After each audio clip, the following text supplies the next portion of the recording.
Hi, everybody. Welcome to the FiveStack. Just talking about the FiveStack and what we have in store for you. A story about longevity of dictators and some hot mic moments. And then we started discussing, which is coming up as the number one story, as a matter of fact, which is coming up in the FiveStack with my friend Zev Shalev, investigative reporter extraordinaire. And you can find him at narrative.org. We just finished. My name is Dean Blundell. Hi, nice to see you. Good to be here. Nice to be met. You can find me at deanblundell.substack.com. Just finished a very, very busy morning advocating for victims of sexual abuse. Epstein's victims were courageous. They showed us the way. It could be them that gets rid of Donald Trump in what is going to go down as a very historic day when it comes to the citizens of America rallying around some incredibly courageous women today that took center stage Capitol Hill with Mo Khanna and Thomas Mass, bipartisan, very strange group of people, including Marjorie Taylor Greene, Nancy Mace, Lauren Boebert, and of course, 212 Democrats that are clamoring to get this discharge petition together so they can get the actual Epstein files. The Trump regime tried to run them today. And they dumped another 33,000 pages of pure bullshit, which as Congresswoman Lee was like, it's pure bullshit.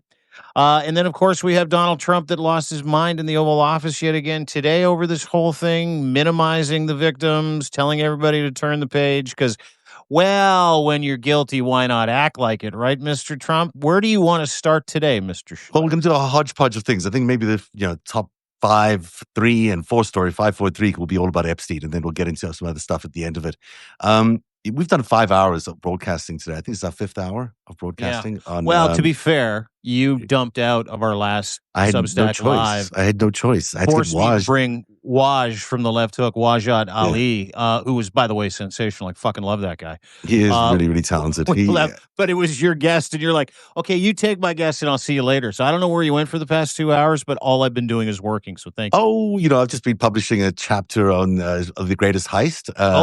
Chapter 9 just dropped. It's very, very good. It's very interesting. It deals with the $450 million that Trump got out of nowhere. It just landed on his lap in 1996 after 3 years of bankruptcy.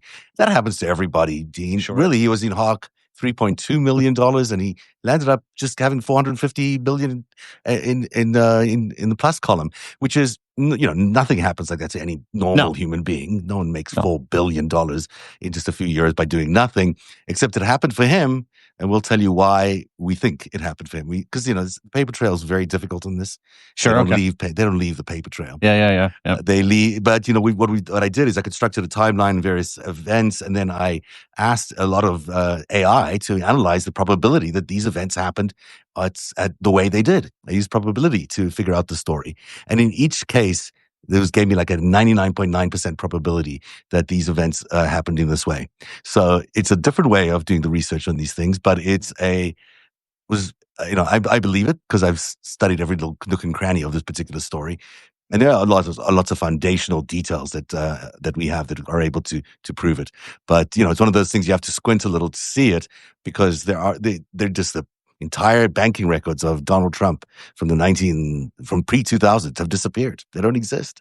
You wonder why. Yeah, we don't even know like who the Epstein files. Yeah. It's funny. Yeah. Anything that has Donald Trump's stink on it doesn't exist, or you don't need to see it, or it's a Democratic hoax, right? Yeah, absolutely. And then the tell here was that there was $450 million just stolen by Jeffrey Epstein from Towers Financial, and that's exactly the amount of money that landed up in the plus column for Donald Trump at the same year. And the same time, they also launched a offshore holding company in Bermuda, having moved Jeffrey's company from New York to Bermuda. So all these things, you add them all up, and there you go. You end up with I'm excited. An interesting narrative. Yeah. I'm looking forward to it. This is a great series. Everybody should go and get into it. It's it's the backstop of everything that we're going to talk about today in the FiveStack. It's the backstop of fascism in the United States, to be quite honest with you. The Greatest Heist series, narrative.org. Go and subscribe today, friends. Thank you for that. That's nice. Yeah. Now, it was really... Let's start off with the reaction for Donald Trump in the White House today. So while this press conference is going on, we've got 10 Jeffrey Epstein survivors. They're joined by House lawmakers, hundreds of supporters. Hundreds of people showed up for this on the Capitol this morning. This is sometimes, some of these people, it's the first time they've spoken publicly about their deal that they went through. was gripping. It was sad. It was devastating. It was traumatic. It was triggering. It was all these things that you would imagine something like this would happen. It was hopeful and courageous and powerful at the same time as Yeah. well. Yeah. And yet the president of the United States does two things. He runs a parallel press conference right at the same time to drown them out. Mm-hmm. And then he goes on the national TV and he calls what their experiences untrue. He says they're all a hoax. Yep. They're a Democratic Party hoax. They made it up.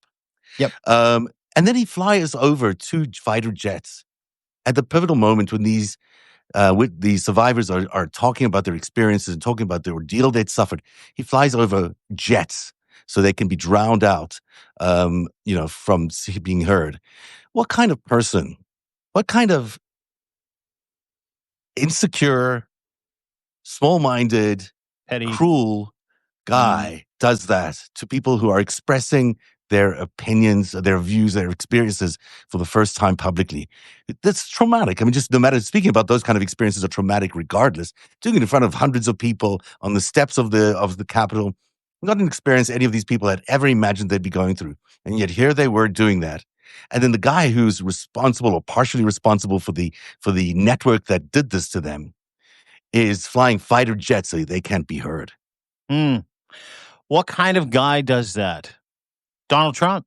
I mean, if you saw it, it's the one, which is unfortunate. The biggest takeaway from today is that Donald Trump commissioned a couple of fighter jets to buzz the press conference. Mm-hmm. Yeah. And if you haven't seen it, I've got a post out, deanblundell.substack.com. You can kind of catch the Coles notes. You can actually see the video of a couple of victims towards the latter part of the actual press conference before Q&A, where they were trying to, stand for something, where they were having they were being re-victimized by themselves as they were recounting what happened, as they were doxing themselves in front of the United States of America to help other victims of sexual abuse, not just of Jeffrey Epstein, but anybody who's been abused or raped sexually, specifically as a minor. They're talking on behalf of women whose innocence have been stolen by rich, powerful men. And what does Donald Trump do? Donald Trump holds a press conference with the Polish president, who's a Trump sycophant, by the way, not the Polish PM, the Polish president, new hard right guy who was like, yeah, I love everything you do. You're the best. And Trump's like, I know. And then as that was going on to compete with these girls, these victims, these beautiful human beings that are having a real moment of power, a real moment of vulnerability, he sends a couple of F-35s to buzz it. Yeah. And not only distract everybody from what was going on, but the really interesting part of why he chose to do that is also psychological. Someone used the term subhuman here. All of the women, all of the victims that were standing on the steps of the Capitol building, recounting their experiences of rape, torture, abuse, being trafficked to different countries like Saudi Arabia, Israel, Russia, Africa, other countries. The abuse starting at 14 as they're pouring their hearts out.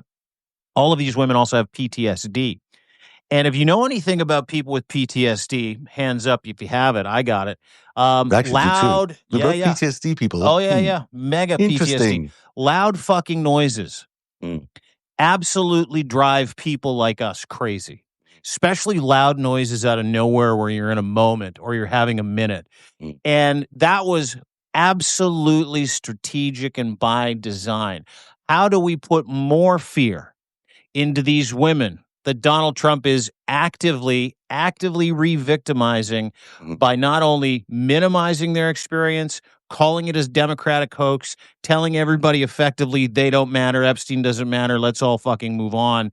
He sends a couple of fucking fighter jets to terrorize dozens of victims of him and Epstein and Maxwell with PTSD as they were courageously recounting their experience. That could have been. And by the way, how do we know? Lev Parnas in the middle of, and by the way, you can go and watch it. I'm going to pump this out. The Epstein presser is the entire thing is out.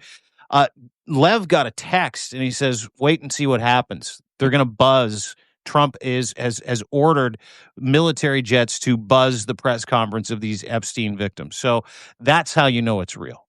Yeah, I mean, he knew ahead of time, and then he came on the air with us right afterwards to tell us that that's what happened. And you can watch that on narrative.org and on Deep Blundell's .substack.com. This is, it was obviously intentional. Running a press conference to compete with them, to drown them out, to try to get them off the TV screens because you can't handle the fact that people are out there saying something about, if you're not guilty, if you really aren't guilty, this has nothing to do with you. This is all Epstein, Epstein, Epstein, and nothing in you. Why are you doing that? Why would you go on the air and do a competing press conference unless you were really guilty?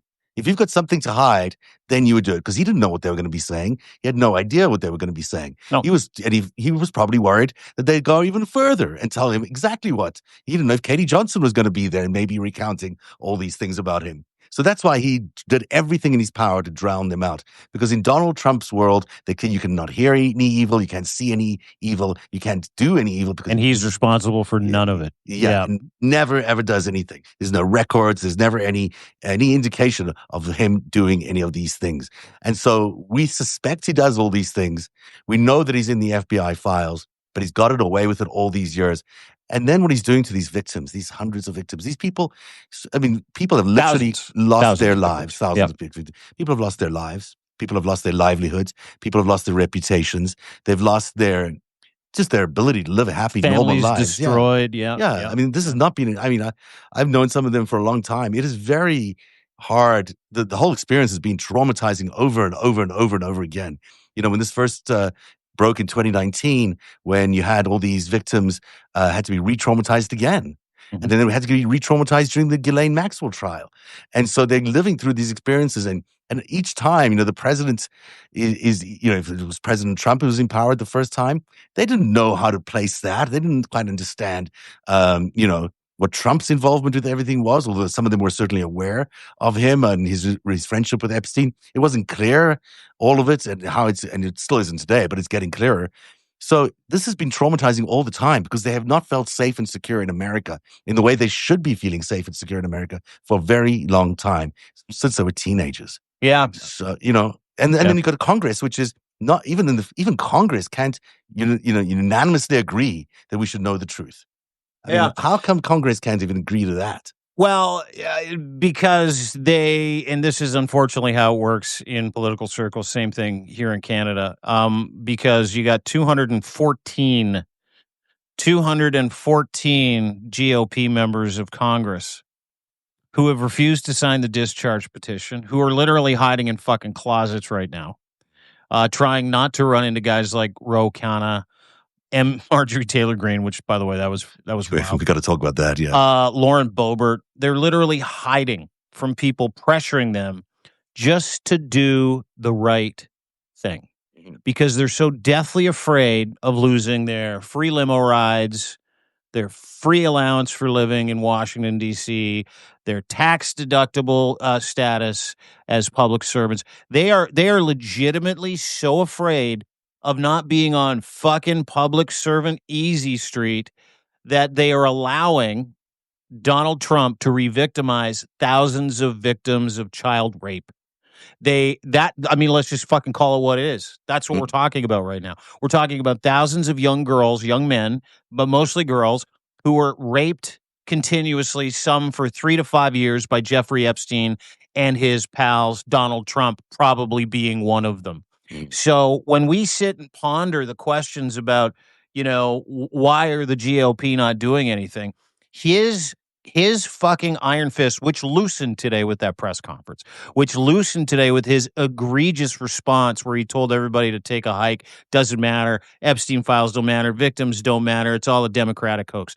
He has an iron grip on 214 different GOP members who are just as selfish, just as greedy, just as uninterested as of protecting children from child rape, protecting children and women from sexual abuse, that they're more interested in their bottom line, their investment portfolio, and being close to fucking power than they are about doing the right thing for children who have been continuously raped over the last 30 fucking years. Yeah. That's why. That is very well said and traumatizing just to listen to, because really, we think about the lawmakers of this country have that responsibility to look after families, to look after kids, to protect people. That's their job, is to Yeah. protect the people of the country and That represent their interests. slob, that disgusting pig of a president of the United States swore an oath to it. Hmm. Yeah, Every every one of them senator did. and congressman and congresswoman swore an oath to it. And not only are they fucking breaking that oath, they've just turned around and plugged their nose, closed their ears, closed their eyes, and they're going, Mm. hoping it all fucking goes away. It is not going away. What happened today will make sure this is not going away, sir. And you and I both know that. I think so. I hope so. You know, the interesting thing for me, having spent some time covering DC, is the amount of money that's floating around each of these Congress people. You know, each of them has people who invested in their campaigns that are Yep. not necessarily on the best side of righteousness. There are foreign influence machines running around each of them, trying to make them vote in certain ways. There's all sorts of enablers and handlers and all sorts of people, lobbyists, running around all the time telling me, you can't do that. If you do that, I'm not going to support you for your next campaign, or I'm going to be against you in your next campaign. And this goes all the way from the Koch brothers on down to any number of these institutional sort of, money supplies for politics. And that is why these people vote that way they do. It's not that they don't have a conscience. They know they're doing the wrong thing. They just can't do it because they are being threatened all the time. That's the end of their careers. That's the end of their marriages. That's the end of their whatever. It's because they've got the compromise. They've got all of this all the time. That's why this is such a difficult thing to break open. On top of the fact that there's all these intelligence agencies, involved, which are running influence ops Complicit. all the time. Complicit at this point. Yeah. One of the main thoroughfares, or one of the main pillars of today's press conference, was that every woman had the same argument, which was, why has nobody protected me? Mhm. Why has nobody talked to me? Why has nobody asked for my deposition? Why won't anybody show me the files with my name in them, with my accounts of being raped and trafficked over a 4-year period from, 1996 to the year 2000? Like, these Yeah. women are all in those documents. They can't get their hands on them because the FBI, the CIA, the DOJ is actively conspiring to defraud the American people, including these people, of that information. And I was really surprised that as heavily as they went after the CIA today, because, I've looked for this a lot to see where Jeffrey Epstein connects with the CIA. There's a bunch of places he connects. William Casey met with Jeffrey Epstein a few times. It's quite plausible that Jeffrey Epstein worked as an asset to the CIA during the Iran-Contra or the affair during that whole period of time, because he was part of that Iran-Contra deal. He certainly worked for the American administration, or got money out of the American administration through Robert Maxwell. It's a long story, but I could paint it for you if you want. But there's Just a say lot of greatest heist. Just say greatest it heist is series. greatest Go idea. read it. Yeah, but there's a lot to say there. There's a lot to say that was he an asset for the CIA? Were they using his blackmail too? Were they involved with Israel? Did they also want to move the agenda a certain way? It's hard to say completely, but there is suggestion, at least, that the CIA has more information than it's letting out about Mhm. Jeffrey Epstein. And we should know that. Brad We should. Edwards named the CIA as Yeah, that's complicit what I was today. so surprised Yeah, at. yeah, Yeah, like he yeah. actually Their went lawyer. after. He did Yeah. fintech. Fintech, mentioning fintech is so important. This is the organization, administration that looks after financial crimes. It's part of the Department of Treasury. It Yep. tracks all your unusual activities in money. That's how we know that Epstein spent all these billions of dollars transferring funds from Russia and into these other accounts that he had. So we know that because of fintech. But fintech has a lot of detail they're not sharing with us over the years of why so many flagged transactions were never acted upon. We don't know, in fact, internally, whether anything was done to track Epstein or to stop Epstein. Was anything transferred from Epstein to Trump? Is a big question I have. Well, do you remember Ron Wyden? It was like a couple of months ago. Yeah. He's like, by the way, I have in my possession receipts of 4,725 wire transfers between Epstein, J.P. Morgan, Chase, Russia, and Trump. Do you remember that? I do remember that. Now that's been walked back a little bit because they said they were erroneously saying that Epstein transferred money to Trump, but I don't think that's the case. I think Epstein did transfer money to Trump. He just did it through a lot of offshore holdings, which we'll get to when we talk about the story that we just broke on the Greatest Heist. But the fact is that this is a much larger organization of networks of intelligence agencies, organized criminal organizations like the Russian mob run by Semyon Mogilevich. In fact, it's interesting that Lev knows Semyon, knows him because when he was on the other side, on the dark side, Lev was working with Furnish, Dmitry Furtish. Dmitry Furtish, who's close to Semyon Mogilevich. So, and Robert Maxwell was in business with Semyon Mogilevich. And that is, Ghislaine Maxwell's father and the man who created this whole network that Jeffrey Epstein and Ghislaine Maxwell inherited. You can't forget that in your thinking around this. And what we've proven today, or what we're proving, is this long line of how Epstein was involved with Russia, got a lot of money out of Russia, had Russian minders, had Russian operatives around him, but that also this interesting transfer of money that happened alongside Donald Trump really paints a picture for us of two parallel parts of the same operation. Yeah. On the one hand, you got Trump. On the other hand, you got Epstein. And these things are running side by side. Maybe they don't know that each other exist in the same way or that they're connected all the time. Certainly, I don't know if Trump did, but they were connected. They were doing the same thing. Well, one of the things that happened yesterday, which kind of, lends credence to your incredible reporting and what you're talking about now with these individuals that were discussing Trump, Epstein, espionage, working with foreign interests against the interests of the United States. A MAGA, hardcore MAGA Congresswoman, Anna Paulina Luna. You know who she is? Yeah. Hardcore. She, along with several other GOP members, Nancy Mace video, we talked about it earlier, her running out crying, hyperventilating after meeting with these victims and getting an account of what happened to them. She came out, and I'm going to quote, okay? This is bigger than anyone anticipated. This is a video. You can see it on my notes on Substack. There are some rich and powerful people who need to go to jail. It is very possible Epstein was an intelligence asset working for our adversaries. That is a hardcore, hardline MAGA Congresswoman, Anna Paulina Luna. That is yesterday.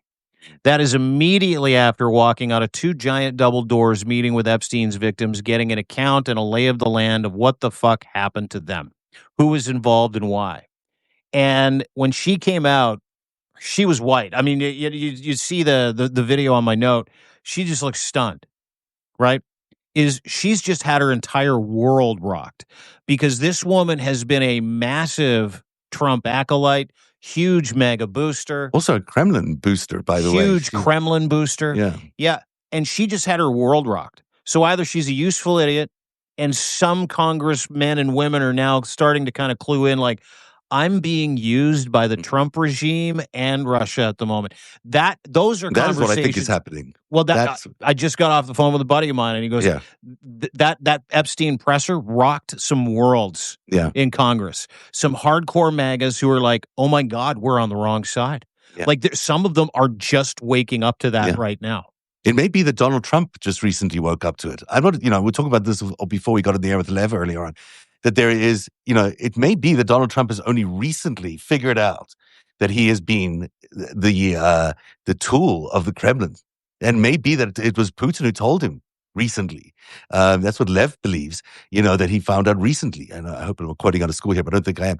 So it's quite possible that MAGA is finding out how much, we've all known about Russia's control of MAGA for since 650 even. Now, MAGA is finding out what's the truth about their, so-called leader, their so-called cult leader, the man who's, the greatest leader in the world, who he really is. And he's just a shell of a human being that's owned by Russia. It's been that way since the 1990s. And in The Greatest Heist, we proved that today. He is owned. Every bit of him is owned by Russia. It's not just like, influenced by Russia, maybe whatever. He is owned. And he maybe only found out about it now. To the point where Marjorie Taylor Greene is canvassing Donald Trump daily just to meet with these victims, Mhm. and he's refusing to. He Mhm. doesn't even placate optics at this point, which is Yeah. his fucking favorite thing to do, right? Yeah. He is trying to stay as far away from this as he can because it ain't just him. The architects of this are his masters Mhm. in Russia, to your point. It is truly today was a historic day. And I think to your point, if he's just been clued in, and I know Lev said that the other day where he's like, Donald Trump just kind of found out recently that he's been played for the past 40 years Yeah, by maybe he's Vladimir been Putin. reading The Greatest Heist. Thanks for the But it subscription. stands to reason a fucking idiot that dumb, Yeah, right, would go, wait a second, I'm not his friend. I'm not his but friend. that's He was just using me. I got honeypotted. What? Like all the things that he's seeing, and he can't make any sense of it. Then he realizes that he's the main character in the entire thing. yeah, and he's been the Like joke all along. And the he's reason they went after him is because he was so unintelligent. Remember, I yeah, spoke to Yuri Shvets and said, "This is the MICE index, the money intelligence." What is it? Compromise, and then ego. These are basically, on the intelligence thing, he was so stupid that they yeah, actually thought he's a good target. yeah. He's They easily manipulated, appeals to Schvetz, his vanity. Musayev, Yeah, other agents are like, hey, listen, he was kind of the perfect mark. He yeah, checked every checkbox. Is he an idiot? yeah, Yep. Is he educated? Nope. Does he love women? Yep, way too much. yeah, Is he a methamphetamine yeah. freak? Yep, loves drugs, so we got him there. What else? Oh, he's all Money, about ego and money. He money. doesn't care about anything else. Perfect. That guy touches every single box according to the KGB's swans, swallows, Yeah. and ravens capture program. I mean, it's fucking right there. And then through the 1980s, they, cultivated him. And then they get into the 90s. And, he is broke. He's got no money. He does this thing. And I talk about it in today's post that he walks with Ivanka and he sees a homeless person outside of Trump Tower. And he says, well, that person's $100 million richer than I am. Mhm. And because he's broke, he's got no money. He spent $3.2 billion in debt. He's got nothing. And, Ivanka goes out and during the election campaign, uses that story to paint out what a resilient guy Donald Trump is, what a miracle worker he is to have, rebounded from the depths of despair into this phoenix of business. And actually, as it turned out, what really happened is he got a buyout. His entire being was bought by Russia. He went a few months later to this trip to Russia with Leon Black and Laura and all these so equally as corrupted friends, and they basically bought him out. They made a deal with him. He promised he'd invest $300 million in the Russian economy. We didn't have that money, so whose money was it? And then he suddenly goes back to the Forbes 400 list, and he makes it to the top 400 of the richest people in the world from being completely bankrupt and distraught years earlier. This is the moment, that he sold out. This is the moment that he sold his soul. This is the moment where this was not about condos. This was not about casino chips that were being used for money laundering. This was him giving up himself. It was the deal with the devil, as someone is saying, on the chat here. It's exactly what it was. He gave up his being, and he's been used ever since for the purposes of the Kremlin from that day onwards. Mhm. Yep. No, you can see it, you can smell it. To the point where even this weekend, there's been some interesting hot mics. We'll get to one of them. But there is a report that I read just prior to coming up here about how hard Putin and Xi are laughing uh, at Donald Trump right now. It wasn't just this insane military parade. We're like, hey, fuck your military parade sucks. This is how you do one. They're laughing at him because they played him. They own him. They won. They got it. They got their guy in the White House. And it took them 40 years to do it. Probably cost them a couple $1 billion. But what's a couple $1 billion when you're on the verge of literally starting a new evil world axis with some of the biggest dictatorial Cheap. armed forces around the fucking world? I mean, Yeah. that's what we're watching today. It happened today. That's why you see all those dictators, 26 in total, including the dickhead from Iran, Kim Jong-un, the dickhead from Turkey, Belarus, walking on this red carpet outside of the Great Hall in China where the CCP live and reside.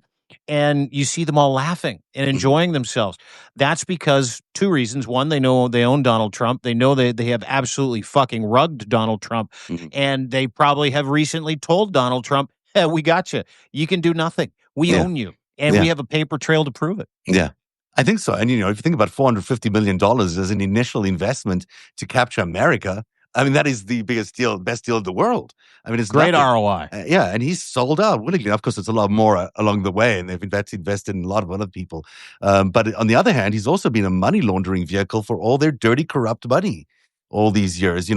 That incident that happened years later, with the Maison Les Amitiés, the house that Wexner once owned in Palm Beach, where he also got $50 million from Rybolovlev, in this inflated cell that he had. That was another payment from the Russians, so we can now, I think there's two really clear payments now that we can show you that the Russians owned him since the 1990s and onwards. And Epstein was probably the guy who was moving all the money around for the Russians, because he's the expert in moving money around. He's the expert in offshore holdings, and he's got them, he had them in the British Virgin Isles. So it's very easy for him to have done that. And the time when they broke up in 2004, when they broke up over that house, was that moment when I think Trump told Epstein he didn't want him to do the moving of the money, that he could get the money directly from the Russians. Yeah. And that's why he was exposed, because now it was obvious that the Russians are actually supporting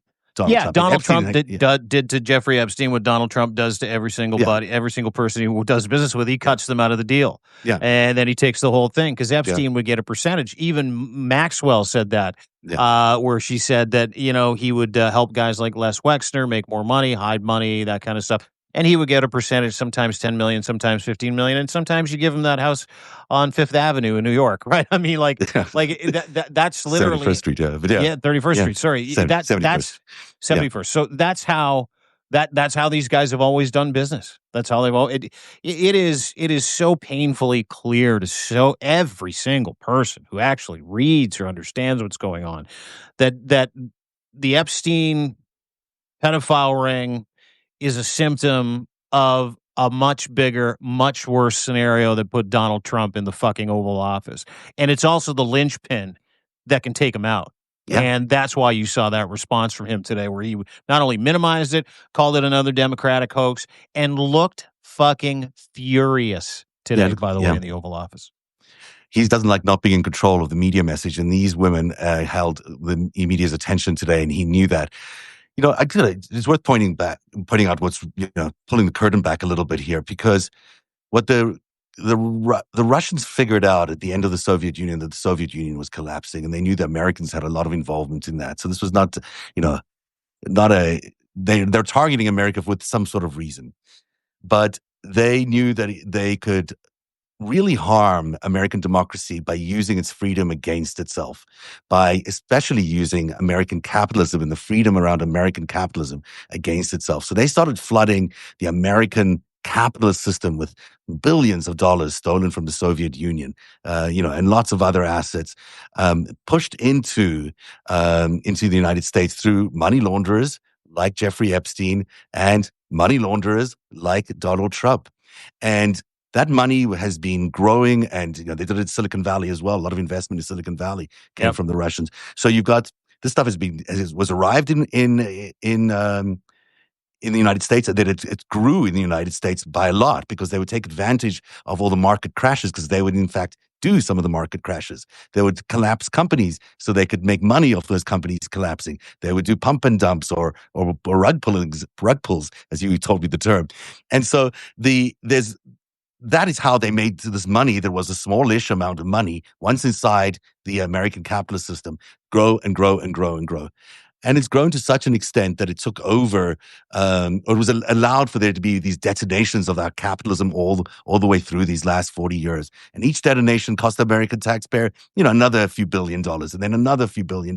And now you look at our debt of $37 billion, $1 trillion. Trillion, yeah. And you got to, and where does that come from? It comes from all these bailouts, all these things that we had to do to fix along the way, things that were created by Donald Trump, Jeffrey Epstein, Leon Black, all these other people who are billionaires, but who also don't have America's interests at heart.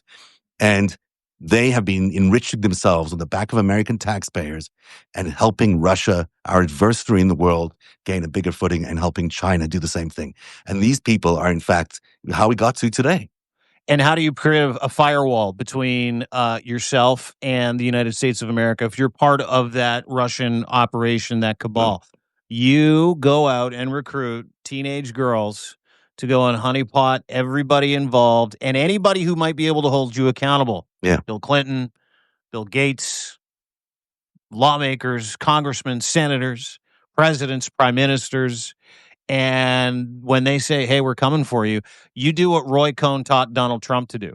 You send them a picture of that person who has the ability to squash yeah. whatever investigation is into you, a picture of that person with an underage girl on Epstein Island, and it all goes away.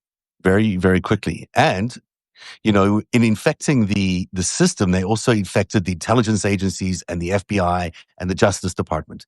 They had people like Rudy Giuliani, who was the mayor of New York, but before that he was a prosecutor. And throughout the entire system, they've had people grow inside of the intelligence and the law enforcement sector of America, and that is what became the deep state.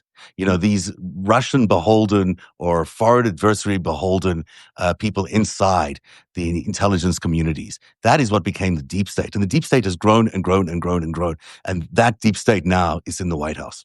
That is ultimately what is the real deep state. The real threat to this country that came from the deep state is that deep state. It's amazing how much projection there is with the Trump regime and Oh, Trump himself, whether it's like going after child pedophile, like pedophile trafficking rings, and we'll release the Epstein files and turning that into an election promise that actually helped him win the White House and then saying, no, we're not doing that.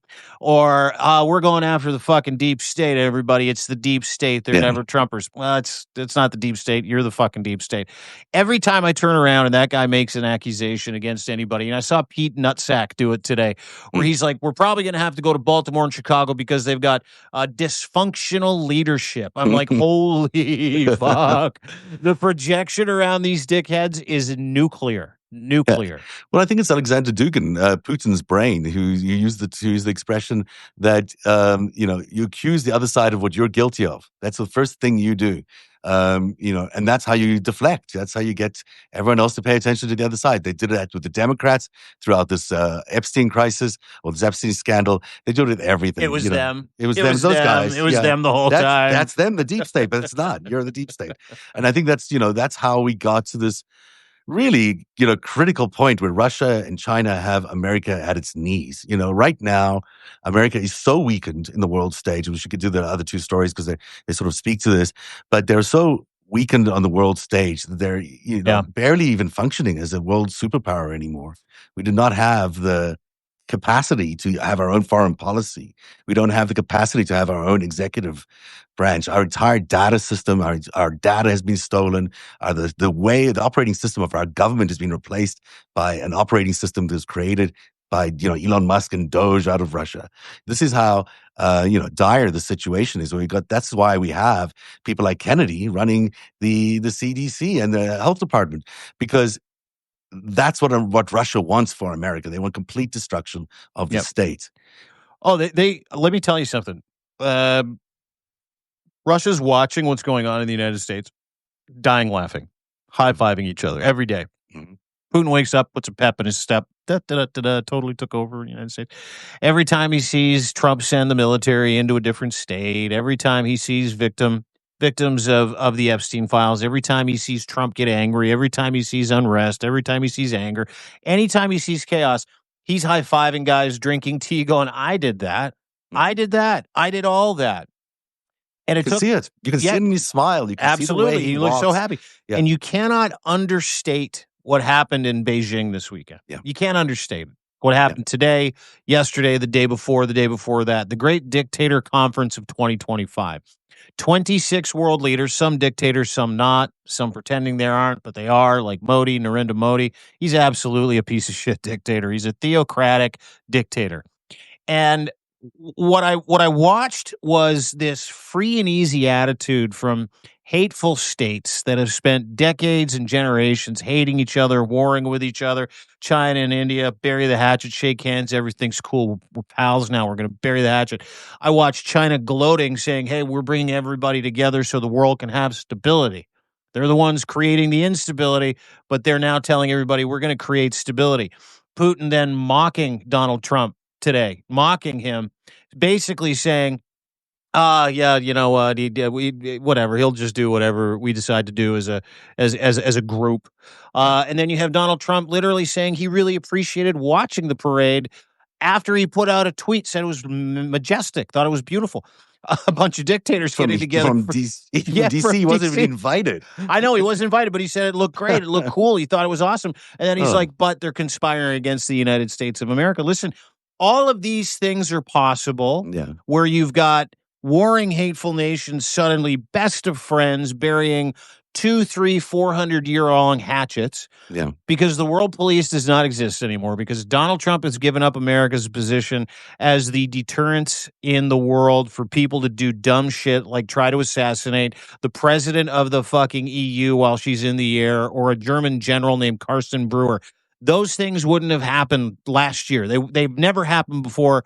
They will continue to happen at an increased rate because Donald Trump has destroyed global security by being an incompetent fuck, Yeah. by being a compromised asshole. And they know that that vacuum exists and they are rushing into it. They're doing everything they can. Taiwan will be up for grabs.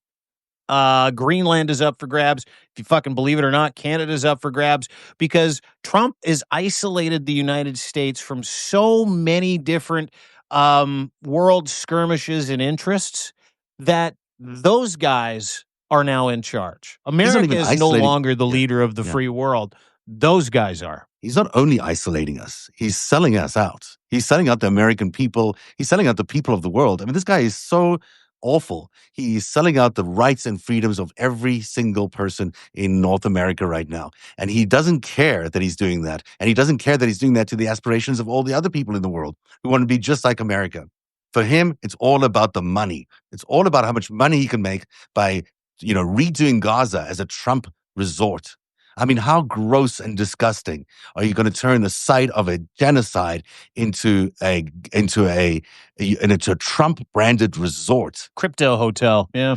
I mean, they're making $5 billion in the last few weeks over crypto. I mean, the whole thing is just so sickening. It's so disgusting because really, it's not a lot of money for Putin or Xi. It's like, it's chump change. It's not a problem at all. Throw him another billion or two. Who cares? He's destroying America. He's destroying freedom. He's destroying the rights of everybody in the world.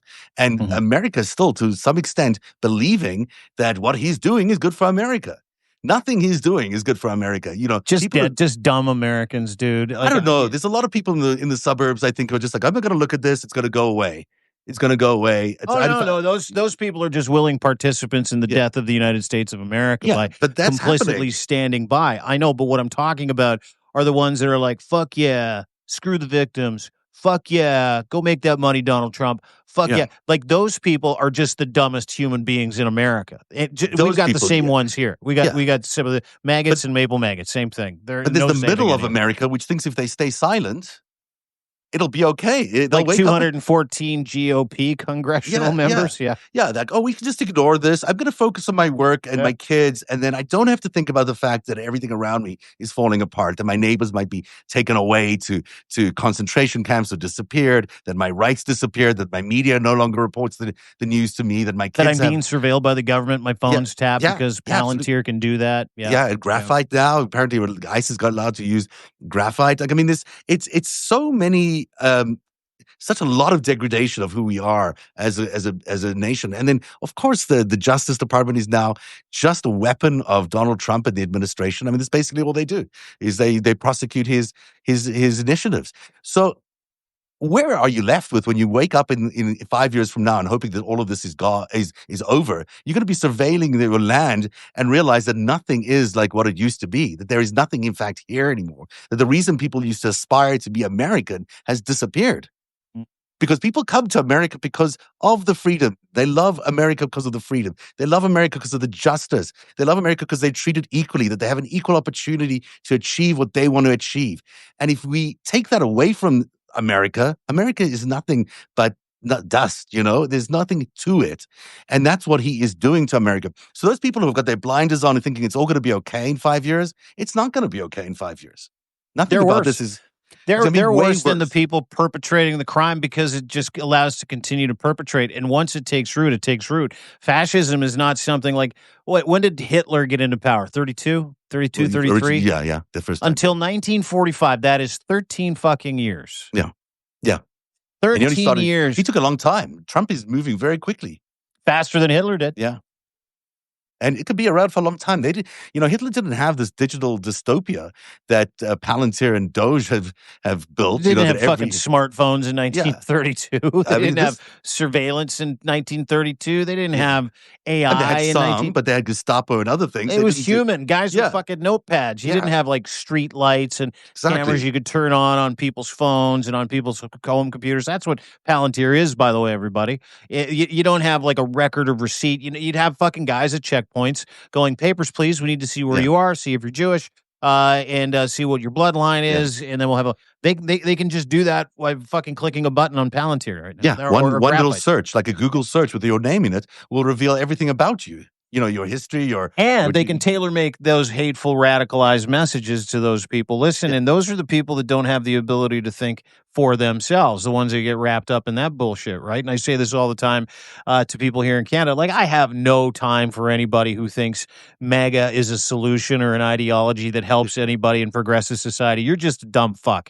And I feel double the indemnity towards Canadians who think that fascism is a great idea. Because here's the catch. The people that really believe in that shit because they're scared, they're not smart, they make bad decisions, and so they need someone to make decisions for them, right? And their ideologies will line up across the spectrum, but generally speaking, all of those people are what we call in Canada brain-dead pussies that don't have the ability to use critical thought or reason. And so what they do is they give their agency to somebody, just let him do it. Just let him do it. And now you have a bunch of those people going, okay, yeah, we're getting close to the line. I'm just going to put my head down to your point. I'm going to pretend this doesn't exist. And hopefully in 5 years, I'll put my head up and everything in America will go back to normal. It ain't going back to normal in the United States of America. The world is not going back to normal. No. What ends this is a world war, as we've discussed before. That's where we're heading, unless something dramatic changes. There is very little hope for the end of this right now in America, except through conflict. I mean, it's very hard to see that this is going to end up. And Judge Ludick was on Costa's show and Substack the other day, saying just this, and he's Judge Ludick. I mean, he knows the system better than anybody else, and he's like, I don't really see a way out. It's too late now. Yeah. He said that's today. He said tomorrow it might be different, but tomorrow, for that awakening to happen, for Americans to suddenly go from the sleepwalking that they're doing right now into this horrific autocracy that we're heading into, they need to wake up, and that wake up needs to be quick and now. And so maybe this Epstein press conference today is one of those things that can actually wake people up, because they might maybe it strikes a different chord. They might look at their kids at night and say, God, those kids were stolen at 16 to go and commit these horrendous crimes with these rich, wealthy, disgusting people, in order to compromise our entire system. And they're teenage kids from, high school kids, taken away 13, from their 14, 15, 16. Yeah. Their whole future is taken away from them. Their lives taken away from them by living this traumatic lives that they had to live. Also, these people could get rich, so these people get even richer than they were because they needed more billions, even though they didn't know how to spend the billions they already had. I mean, that's sort of the crazy, disgusting look at what this world has become under this regime and its predecessor, and how it got here.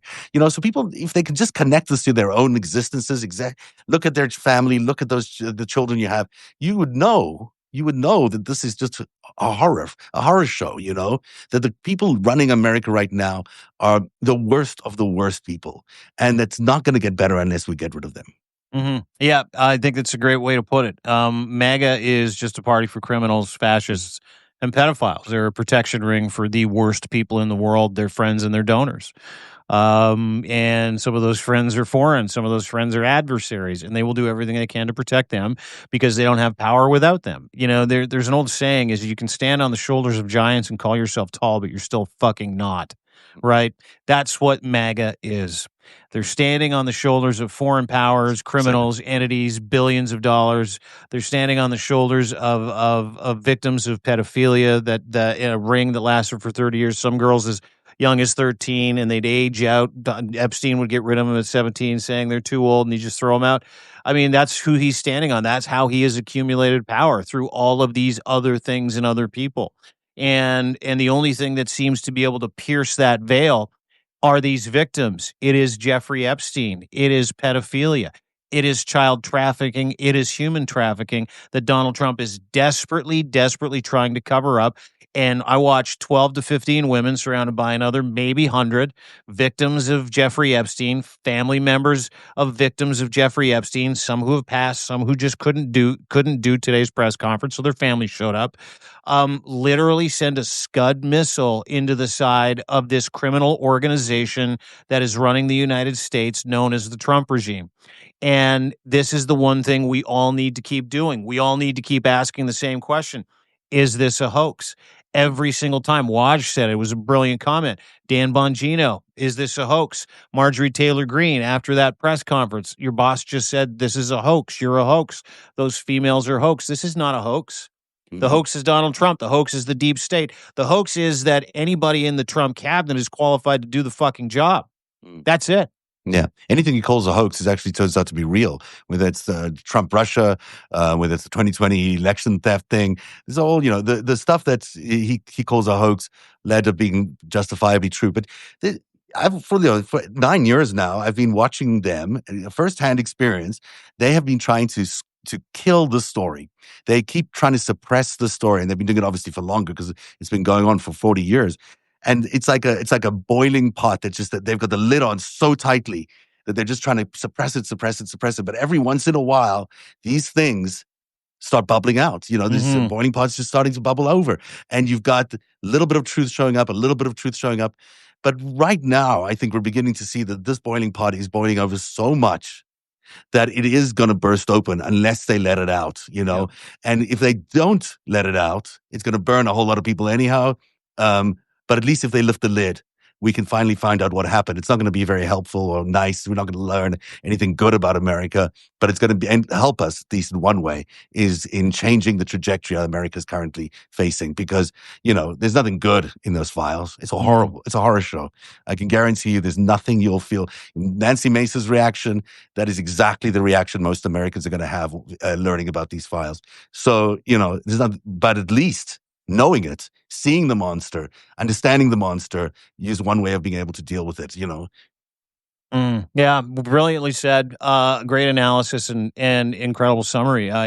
America is been at a crossroads for 7 months, but today was, as horrific, as emotional, as powerful and courageous, as sad and as appalling as today's press conference was. To your point, this might be it. This might be the last gasp in lining up behind these women, lining up behind victims of sexual abuse in this case and in every case is so important because uh, usually happens at the hands of rich, powerful white dudes.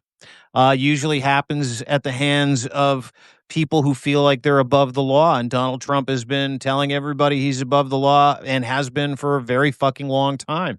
And what incredible schadenfreude, right?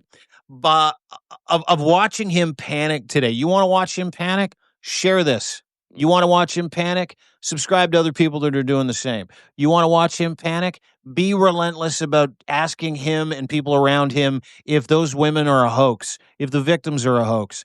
Absolutely stay on this. You want to watch the Trump regime slowly start to melt under the weight of the Epstein files, under the weight of the cover up and the victims who spoke courageously today. Pound away at content like this, share content like this, subscribe to people like us, free or paid. I don't give a shit. What I care about, and I think what every person that's part of this resistance, whether it's you, me, Midas, Waj from the Left Hook, Lev, Ruth Ben-Giat, anybody who's on this topic, anybody who's talking about this as a platform that's taken somewhat seriously. The more you share this content, the more you subscribe to this content, the more you dig into the content that we're trying to present to you, because we feel like it is our civic duty not only to protect these victims, but because here in Canada, it's where I am, it's because I love America. What I'm trying to do is give everybody a bit of a game plan. And it just starts with your thumb. It starts with signing a petition. It starts with showing up for victims. It starts with showing up for the United States of America to a day of protest or a rally. It's what we have to do. It's what you have to do. We do it up here for you. This is a little known fact that a lot of Americans don't understand. In Canada, we have no Kings rallies like you have no Kings rallies. We've got days of protests. We've got people standing in front of the U.S. consulate almost 24 hours a day protesting this monkey. So, and his absolute fucking clown show zoo regime. So, like, it's not you're not alone. And you saw No King's Day was in Scotland. It was in London. It was in Rome. I mean, the free world wants their partner back. They want the world police back. They want America to come back. And what you have to do is call your congressman, call your senator, just demand it. Demand that they sign the just discharge petition. Demand that they help pass the Epstein Transparency Act.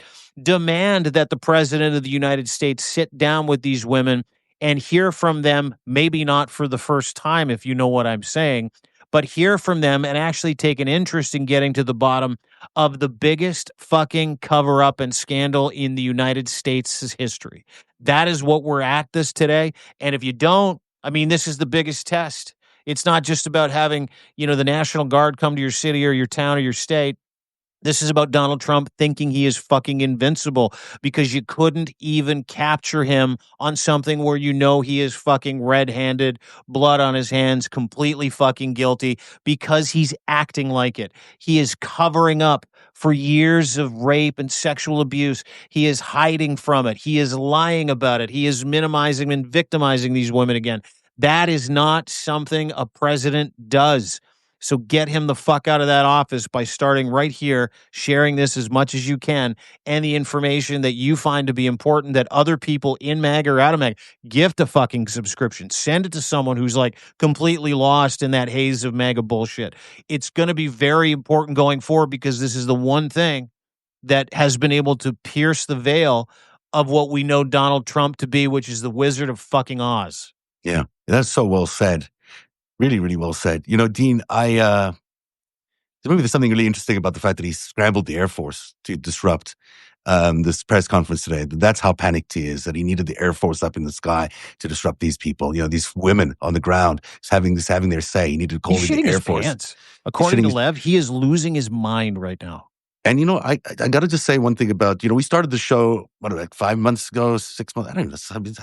It's not been a long time. Yeah, it's new. 4 maybe, yeah.